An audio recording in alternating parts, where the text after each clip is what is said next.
Avez-vous déjà entendu parler du sophisme du hareng fumé? Selon Normand Baillargeon, le nom de ce sophisme est inspiré d'une tactique qu'utilisaient des prisonniers du sud des États-Unis en laissant des harengs fumés derrière eux afin que l'odeur détourne les chiens de leur piste. Comment ça s'applique au débat politique? C'est simple.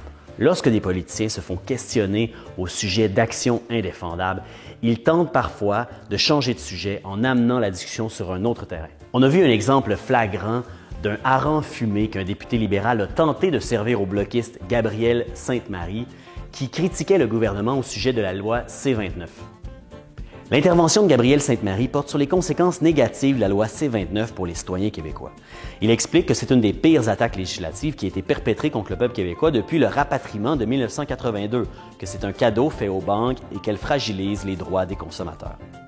À la toute fin de son intervention, il décide de citer le politologue Léon Dion.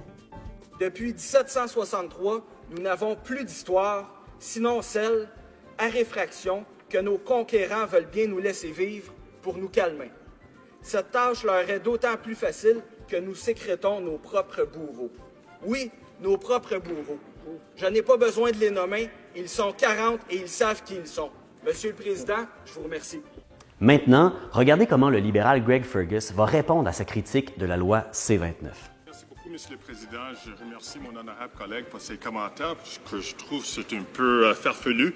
La question que je lui pose, quand il a décidé de citer Léon Dion, qui a dit plusieurs choses dans sa carrière remarquable au Québec, dans sa carrière académique, mais dans quel contexte est-ce qu'il avait que M. Dion avait cité, avait prononcé ces commentaires, et comment est-ce que mon honorable collègue peut parler de les commentaires dans la dernière partie de la vie de M.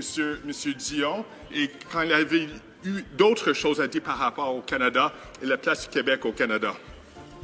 Le sujet de l'intervention de Gabriel Sainte-Marie, c'était pas la pensée de Léon Dion.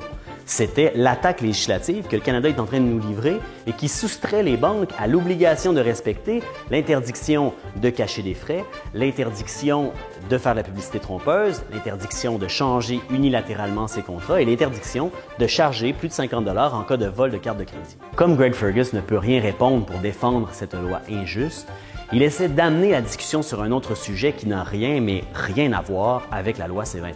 Pour rendre inefficace le hareng fumé, il ne faut pas tomber dans le piège de cette diversion. Il faut ramener le sujet initial sur la table tout en mentionnant que notre adversaire est en train d'essayer de l'éviter. Monsieur Fergus, celle-là n'était pas forte. Avec des échanges comme ça, vous auriez échoué mon cours de philo.